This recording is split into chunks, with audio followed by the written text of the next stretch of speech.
Mengungkap motif pembunuhan ibu dan anak di Subang hingga tersangka Danu rahasiakan pelaku utama selama 2 tahun. Direktur Reserse Kriminal Umum Polda Jabar, Kombes Pol Surawan mengatakan hingga saat ini sudah ada 5 tersangka, yakni Emram Danu alias Danu, Yosep suami sekaligus ayah dari korban, Mimin istri kedua Yosep, Arigi Reksa Pratama dan Abi keduanya anak dari Mimin. Diberitakan sebelumnya Tuti Suhartini dan anaknya Amalia Mustika Ratu tewas dibunuh di rumahnya di Subang, Jawa Barat pada tahun 2021. Tuti dan Amalia ditemukan bersimbah darah di dalam bagasi mobil Alphard mereka yang diparkir di garasi rumah di Subang pada 18 Agustus 2021. Kini, polisi terus mendalami motif dari para pelaku menghabisi nyawa Tuti Suhartini dan anaknya Amalia Mustika Ratu. Yosef dan Mimin diduga menjadi pelaku utama dalam pembunuhan Tuti Suhartini dan anaknya Amalia Mustika Ratu. Namun, Polda Jabar masih mendalami motif dari para pelaku menghabisi nyawa Tuti Suhartini dan anaknya Amalia Mustika Ratu itu. Dikutip dari tribunjabar.id, motifnya diduga karena yayasan.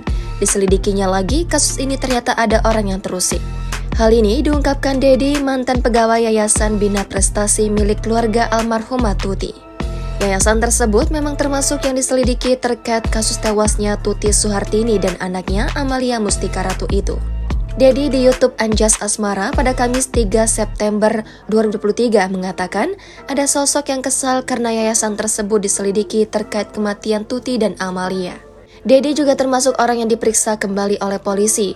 Dalam pemeriksaan tersebut, Dedi pun dicecar 40 pertanyaan selama 7 jam oleh penyidik. Salah satu pertanyaan yang diulas penyidik ke Dedi adalah soal yayasan. Cerita tersebut disampaikan Dedi kepada seorang wanita yang dikenalnya yang juga fokus mengusut kasus Subang.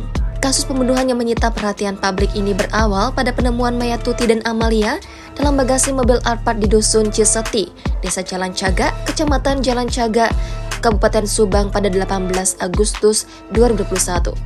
Untuk mengungkapkan kasus ini, polisi sampai 5 kali melakukan olah tempat kejadian perkara. Jenazah korban juga diotopsi sampai 2 kali. Sebanyak 121 orang pun diperiksa demi mencari orang yang bertanggung jawab dalam pembunuhan ini. Rekaman kamera pengawas dalam radius 50 km dari lokasi pembunuhan ikut disita polisi untuk diperiksa. Kasus ini awalnya diusut oleh Kepolisian Resor Subang, tapi pada November 2021, Kepolisian Daerah Jawa Barat mengambil alih. Download Tribun X sekarang, menghadirkan lokal menjadi Indonesia.